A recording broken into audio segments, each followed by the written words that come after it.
오늘 이 시간에 주시는 살아계신 하나님의 말씀은 신약성경 히브리서 4장 12절에서 16절의 말씀입니다. 하나님의 말씀은 살아있고 활력이 있어 좌우에 날선 어떤 검보다도 예리하여 공과 영과 및 관절과 골수를 찔러 쪼개기까지 하며 또 마음의 생각과 뜻을 판단하나니 지으신 것이 하나도 그 앞에 나타나지 않음이 없고 우리의 결산을 받으신 이의 눈앞에 만물이 벌거벗은 것 같이 드러나느니라. 그러므로 우리에게 큰 대제사장이 계시니 승천하시니 곧 하나님의 아들 예수시라. 우리가 믿는 도리를 굳게 잡을지어다. 우리에게 있는 대제사장은 우리의 연약함을 공정하지 못하신 이가 아니요 모든 일에 우리와 똑같이 시험을 받으신 이로되 죄는 없으시니라. 그러므로 우리는 긍휼하심을 받고 때를 따라 돕는 은혜를 얻기 위하여 은혜의 보좌 앞에 담대히 나아갈 것이니라. 아멘.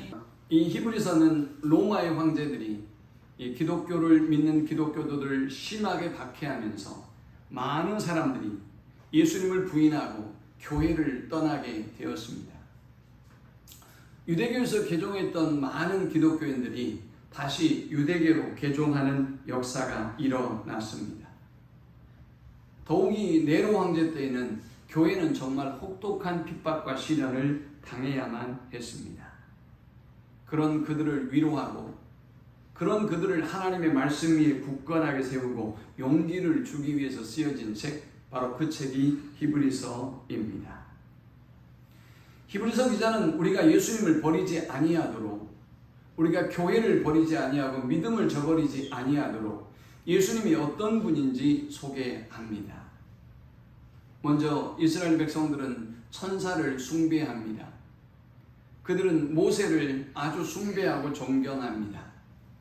그래서 히브리서 기자는 1장에서부터 천사는 예수 그리스도가 부리는 영에 불과하다 라고 선포합니다. 모세는 하나님의 집의 시종, 종, 노예에 불과한 분이다. 하나님의 종에 불과하며 하나님이 시키는 대로 하는 그런 봉사자에 불과하다라는 것을 말씀합니다. 이제 다른 것과 비교해서 예수님의 탁월성과 우월성을 강조했다고 한다면 이제 예수님이 어떤 분인지에 대해서 말씀해야 하겠죠. 여러분들이 어떤 물건을 구입한다면 이 물건은 그 물건보다 좋습니다. 그 치킨보다 우리의 치킨이 더 맛있습니다 라고 다른 치킨들에 여러분이 먹고 싶은 그 치킨을, 여러분이 사고 싶은, 구입하고 싶은 그 치킨을 강조해서 설명한다고 하더라도 여러분이 그 치킨이나 그 물건을 구입하는 것은 아니죠. 더 중요한 일이 남았습니다. 과연 무엇이 우월하며 무엇이 탁월한가를 알아야겠죠. 히브리서 기자는 예수님의 탁월성을 설명하고 있습니다. 예수님이 도대체 세상의 금은 보화보다, 세상의 다른 종교와 다른 신보다, 그 어떤 것보다 그토록 탁월하고 그토록 우월한 이유는 과연 무엇일까요? 코로나 이후로 많은 사람들이 신앙을 등지고 하나님을 외면했습니다. 아니, 코로나 이전에도 세상에서 시험에 들어서 믿음을 저버리고 하나님을 떠난 많은 사람들이 있죠. 제가 대학에서 강의를 하고 있는데 학생들이 메일을 보냈습니다. 자신의 집에 기도의 제목이 있었다는 거예요. 이 기도의 제목을 두고 간절히 온 가족이 너무나 간절히 기도하고 하나님 앞에 매달렸대요. 그런데 하나님이 응답해 주지 않았답니다. 그래서 아버지, 어머니 모든 가족이 하나님을 외면하고 떠났어요. 그런데 이 친구가 2번의 강의를 듣고 마음이 움직이기 시작했어요. 그리고 자신의 고민과 자신의 문제들을 토하고 상담하는 그런 시간을 가졌어요. 우리 모두에게 이런 고민이 있습니다. 오늘 예배해야 하나 말아야 하나. 오늘 우리가 예배하는 이 시간보다 내가 피크닉을 가거나 등산을 가거나 사람들과 함께하는 시간이 훨씬 더 나에게 즐거움을 주지 않을까라는 생각을 합니다. 내가 하나님을 섬기는 것보다 물질을 섬기고 세상을 섬기는 것이 훨씬 더 낫다고 생각하는 사람들도 있죠. 바로 그런 우리를 향하여 오늘 히브리서 기자는 말씀하고 있습니다. 자, 그렇다면 예수님의 어떤 점이 그토록 탁월하고 그토록 우월해서 우리가 목숨을 걸고 네로 황제의 핍박과 어려움 가운데도 믿음을 지킬 수 있는 이유가 되는 것일까요? 히브리서 기자는 대제사장 예수 그리스도를 소개하고 있습니다. 대제사장 예수 그리스도가 어떤 분인지, 저와 여러분에게 어떤 의미인지를 분명히 안다면 우리는 그 어떤 시련과 어려움 가운데도 믿음을 저버리거나 외면하지 않는다라는 것입니다.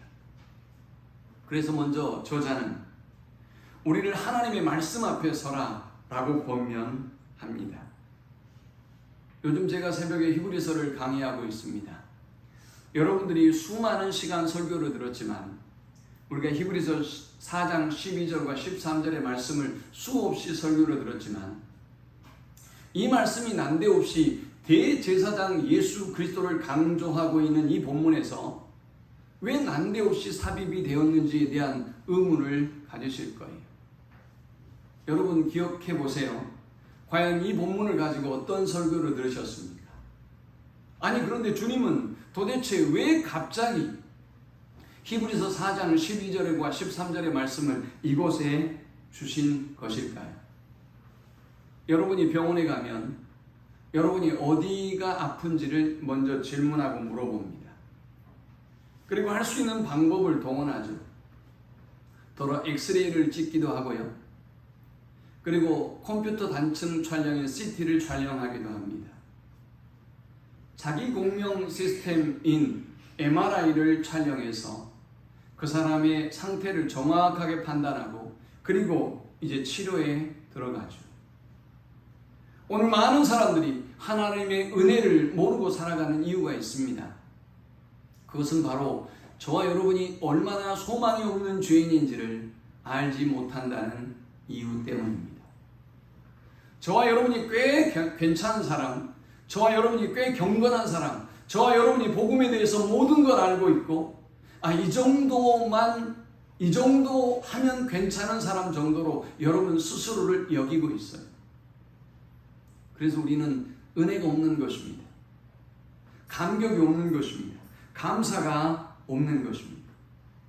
그런데 주님은 우리가 하나님의 말씀 앞에 서야 한다라고 말씀합니다. 여러분의 기준과 여러분의 판단이 아니라 여러분을 좋아하는 주변 사람들의 여러분을 향한 판단이 아니라 우리가 하나님의 말씀 앞에 서야 한다라는 것입니다. 도대체 하나님의 말씀이 어떤 말씀이기에 우리가 그 하나님의 말씀 앞에 서야 한다는 것입니까? 12절에 하나님의 말씀은 살아있고 활력이 있어 좌우에 날선 어떤 검보다도 예리하여 라고 했습니다. 하나님의 말씀은 살아있습니다. 하나님의 말씀은 그 안에 생명이 있습니다. 여러분이 오늘 어떤 모습으로 이 자리에 왔다 할지라도 이 하나님의 살아계신 말씀과 만나는 순간 여러분 안에 생명의 역사가 시작됩니다. 꺼져가는 믿음의 등불이 다시 회복됩니다. 생명의 능력이 다시 여러분을 살아나도록 만드는 힘을 바로 이 하나님의 말씀이 가지고 있습니다. 이 하나님의 말씀은 활력이 있습니다. 운동력이 있습니다. 헬라어로는 에네르게스라는 단어입니다. 이 단어는 에너지라는 말과 동일한 말씀입니다. 이 하나님의 말씀은 여러분에게 에너지를 줍니다. 오늘 예배하는 여러분에게, 세상에 지치고 힘들었던 여러분에게, 오늘 좌절하고 전망에 빠져있는 저와 여러분에게 이 하나님의 말씀은 힘을, 에너지를, 활력을, 운동력을 주는 것입니다.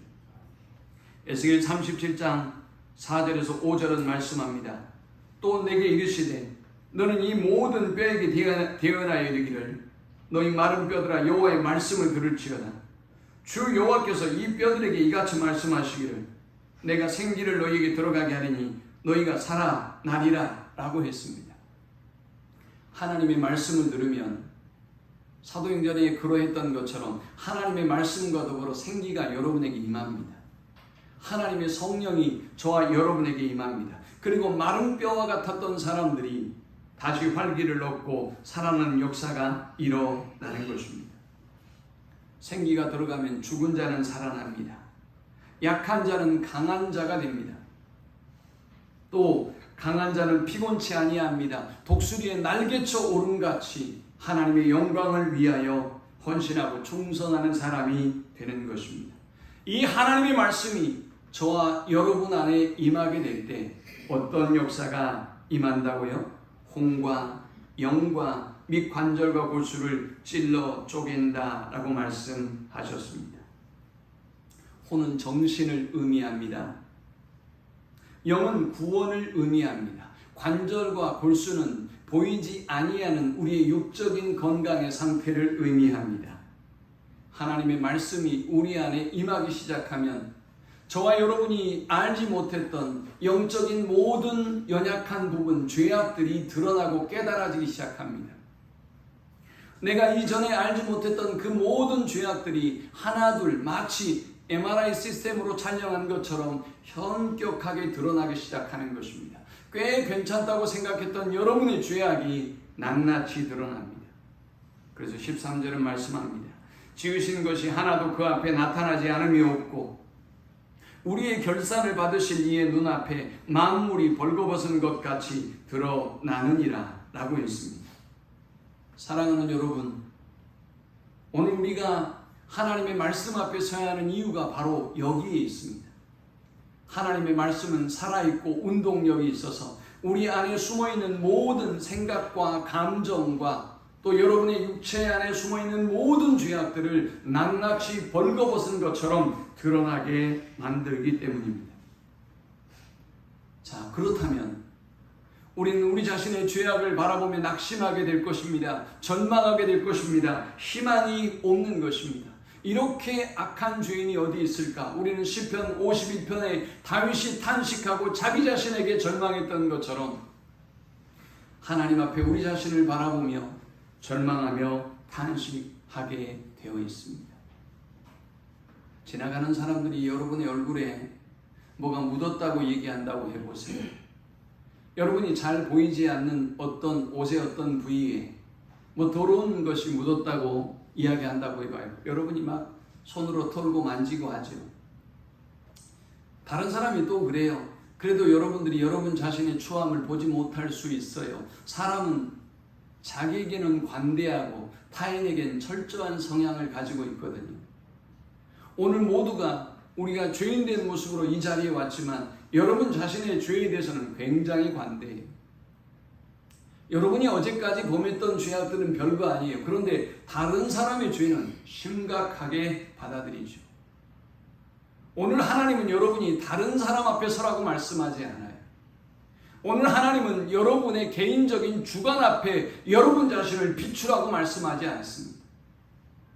하나님은 말씀의 거울 앞에 우리가 서야 한다라고 말씀합니다. 이 말씀의 거울 앞에 우리가 설 때 우리는 절망하지 아니할 수 없고 낙심하지 아니할 수 없는 것입니다.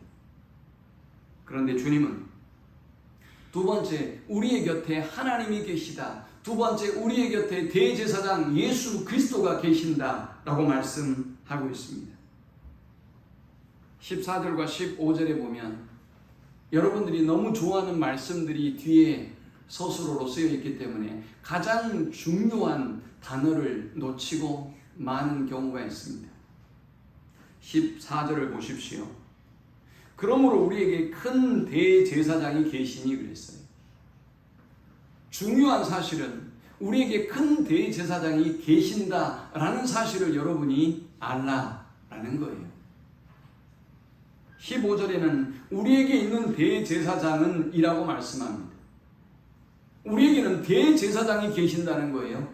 여러분의 죄로 인하여 낙심하고 절망하지 아니할 수 없지만 치가 떨리지만 나의 죄악으로 인하여 절망하고 낙심이 되지만 그러나 우리가 다시 일어설 수 있는 것은 우리에게 대제사장이신 예수 그리스도가 계시기 때문에 우리가 그분을 기억해야 한다라는 것입니다. 사랑하는 여러분, 저와 여러분이 어떻게 살았다 할지라도 저와 여러분의 모습이 하나님 보시기에 아무리 악하고 추하다 할지라도 오늘 저와 여러분의 곁에 저와 여러분에게는 주님이 계심을 대제사장 예수 그리스도가 계심을 기억하고 승리하는 우리 모두가 될 수 있기를 축원합니다. 자, 이제 그 대제사장 예수 그리스도가 누구인지 설명합니다.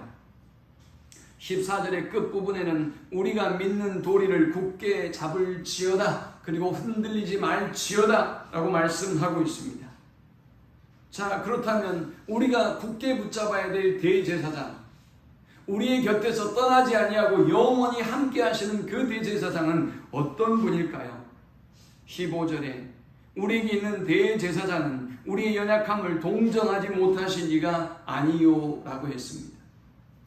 저와 여러분의 연약함을 너무 잘 아시는 분이 우리의 대제사장이라는 거예요. 저와 여러분의 연약함을 너무 잘 아시기 때문에 여러분이 넘어져도, 여러분이 쓰러져도, 여러분이 죄악 가운데 허덕여도, 여러분이 믿음을 잃어버리고 살아가도 주님은 여러분의 연약함을 아시기에 우리의 곁을 떠나지 않는 것입니다. 우리를 포기하지 않는 것입니다.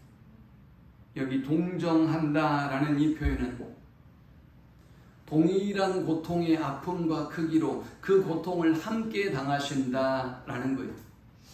여러분이 깊은 고난과 어려움에 직면하게 될 때 왜 나만, 왜 우리 가정만 이런 고난과 어려움을 당해야 합니까? 라고 탄식하죠.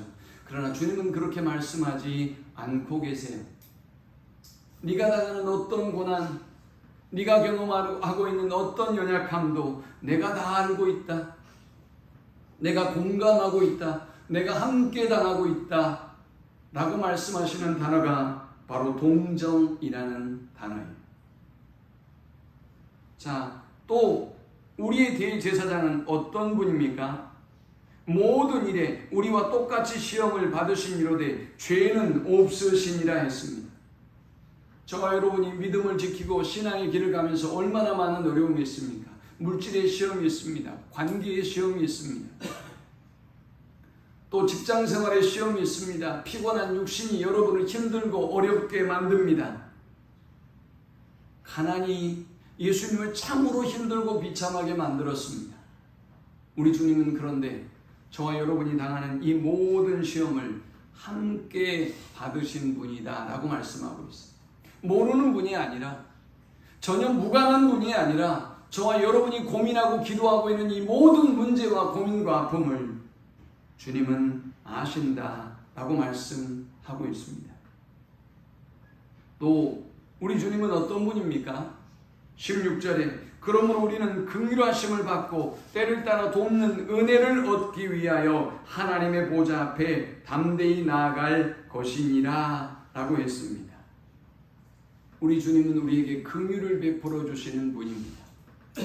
긍휼이라는 단어는 불쌍히 여기심이라는 의미입니다. 저와 여러분의 연약함, 저와 여러분의 죄악에도 하나님은 우리를 불쌍히 여기고 계시는 분이라는 것입니다. 저와 여러분을 정죄하고 판단하는 분이 아니라 저와 여러분을 불쌍히 여기시는 분, 바로 그분이 우리 구주 예수 그리스도, 우리의 대제사장 되신 예수 그리스도입니다. 자, 그는 또 어떤 분입니까? 때를 따라 돕는 은혜를 얻기 위하여 은혜의 보좌 앞에 담대히 나아갈 것이니라 라고 했습니다. 그는 때를 따라 돕는 은혜를 베풀어 주시는 분입니다. 여러분의 모든 필요와 여러분의 모든 문제와 고민을 주님이 아시기 때문에 때를 따라, 때로는 구름 기둥과 불 기둥으로, 때로는 이른 비와 늦은 비로 하나님은 세밀하게 때를 따라 저와 여러분의 모든 필요를 공급해 주시는 분이다 라고 말씀하고 있습니다. 그의 보좌는 어떤 보좌입니까? 은혜의 보좌입니다. 심판의 보좌가 아니라, 정죄의 보좌가 아니라 은혜의 보좌입니다. 은혜는 받을 자격이 없는 자들에게 주시는 하나님의 선물이 은혜이죠. 하나님은 우리에게 받을 자격이 없음에도 불구하고, 하나님은 우리가 당연히 심판의 대상이 되어야 함에도 불구하고 우리에게 은혜를 베풀어 주시는 하나님인 것입니다. 우리 주님은 여러분이 흔들리지 않냐는 믿음의 사람이 되게 하기 위해서 가장 먼저 하나님의 말씀 앞에 서라 라고 말합니다. 여러분이 말씀을 가까이 하면 성령께서 여러분에게 말씀을 들을 수 있는 귀를 열어주시면 벅찬 은혜의 감격 속에 살아갑니다. 어떻게 하나님이 나를 이렇게 사랑하실 수 있지? 어떻게 하나님이 이렇게 나를 위한 놀라운 계획을 가질 수 있지? 어떻게 하나님께서 진리로 나를 이렇게 세밀하게 인도해 가실까? 우리는 이 말씀 앞에 서면 다시 여러분의 영혼이 회복되고 믿음이 회복됨을 경험하게 됩니다. 저와 여러분이 말씀 앞에 서면 꽤 괜찮았던 여러분들이, 무감각해졌던 여러분들이 하나님 앞에 얼마나 전망적인 죄인인지, 사도 바울의 고백처럼 얼마나 내가 죄인 중에 괴수인지, 내가 육신은, 마음은 하나님이 기뻐하는 일을 하고 싶지만 연약한 육신은 죄의 종로를 타고 있는 절망적인 존재임을, 오라 나는 곤고한 자로다라는 절망이 터져나올 수밖에 없습니다. 그러나 주님은 우리를 살리기 위해서 말씀 앞에 서라고 했지, 여러분을 정죄하고 판단하기 위하여 말씀 앞에 서라고 하지 않습니다. 대부분의 사람들이 말씀을 싫어하는 이유가 있어요. 설교를 싫어하는 이유가 있어요. 하나님의 말씀이 여러분에게 고통을 안겨주기 때문이죠. 그러나 여러분 아십니까? MRI를 찍지 않으면 여러분 죽어요. CT를 촬영하지 않으면 죽는다고요. 여러분 스스로 내 몸은 내가 잘 알고 있습니다. 100% 죽을 것입니다. 그래서 주님은 우리가 말씀 앞에 서라고 말씀하고 있어요. 그리고 여러분의 죄인됨을, 악함을 보라고 말씀하고 있어요. 그러나 주님은 우리에게 다시 대제사장 예수 그리스도를 주셨습니다. 그리고 우리가 절망보다, 낙심과 포기보다 우리 곁에 이 주님이 계심을 기억하고 그 은혜의 보좌 앞으로 우리에게 은혜와 긍휼을 베풀어 주시고, 내 고통과 아픔을 아시는 하나님이, 내가 지금 당하고 있는 모든 시험과 어려움을 함께 당하시는 주님이 내 곁에 있다는 사실을 기억하라고 우리 주님은 오늘 말씀하고 있어요. 자, 이제 우리의 곁에 주님이 계신 것으로 우리의 모든 문제가 해결되는 것이 아니죠. 이제 세 번째, 어떻게 하라고 주님 말씀하십니까? 담대하게 하나님의 은혜의 보좌 앞으로 나아갈 것을 말씀하고 있습니다.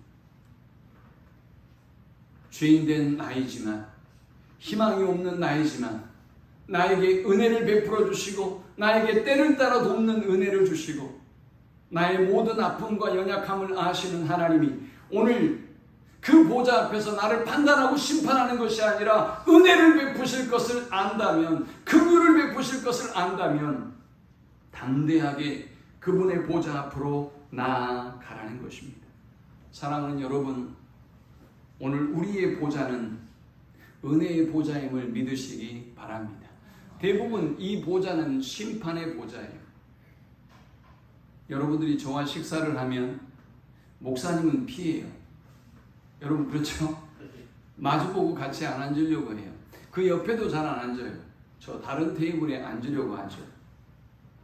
뭐 여러분에게 어떤 말을 해도 집사님 기도해야죠, 그렇게 말씀하거나, 집사님 요새 왜 예배에 잘 못 오세요? 이런 얘기를 하거나, 뭔가 여러분들이 영적으로 그릇되고 잘못된 것들에 대해서 목사님이 권면하고 조언해주고 기도해주기 때문에 싫은 거예요.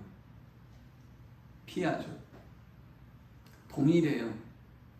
오늘 왜 우리가 이 하나님의 보좌를 싫어하는 것일까요? 이 보좌는 심판의 보좌예요. 그래서 이 심판의 보좌는 여러분의 모든 죄에 대하여 책임을 묻고 그리고 심판하는 자리예요. 그러니까 서고 싶지 않은 거죠. 피하고 싶은 거예요.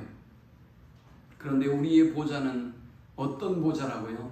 은혜의 보좌예요. 판단하고 심판하는 자리가 아니라 저와 여러분이 어떤 모습, 어떤 연약한 모습으로 나와도 하나님은 변함없는 사랑으로 우리에게 은혜를, 때를 따라 돕는 은혜를 주시겠다고 약속하고 있어요. 그러므로 사랑하는 여러분, 이제 우리는 담대하게 그분 앞에 나아가면 되는 것입니다. 이제 우리는 우리의 연약한 모습을 가지고 그 은혜의 보좌 앞으로 그 하나님의 사랑을 믿고 그 은혜를 믿고 나아가기만 하면 되는 것입니다. 오늘 저와 여러분의 모습이 어떠하든지 그 은혜의 보좌 앞으로 담대히 나아가는 우리 모든 성도들이 되시기를 축원합니다. 아멘. 말씀 앞에 서십시오. 그리고 꽤 경건해 보이고 괜찮아 보이는 여러분 자신과 만나십시오. 그 사람에게 은혜가 있어요. 말씀 앞에 서지 못하고 자기 자신을 만나지 못한 사람은 교만해요. 은혜가 없어요. 자기 의로 충만한 삶을 살아요. 그런 사람의 예배는 마틴 로이드 존스 목사님이 얘기했던 것처럼 예수님이 주목받고 예수님을 경배하는 예배가 아니에요. 저 바리새인처럼 내가 주목받고 나를 자랑하는 시간이 되는 거예요. 그러나 우리 죄인됨에도 불구하고 우리에게는 그분이 있다. 나의 죄인됨에도 나의 연약함에도 여전히 나와 함께 하시는 그분이 있다. 주님은 반복적으로 우리에게 말씀하고 있어요. 그리고 우리에게 권면하고 있어요. 피하지 말고 담대하게 그분의 보좌 앞으로 나아가라는 것입니다. 오늘 피하지 말고 그 은혜의 보좌 앞으로 담대히 나아가서 하나님의 놀라운 긍휼과 은혜와 때를 따라 돕는 은혜를 경험하는 우리 모든 성도들이 되시기를 축원합니다.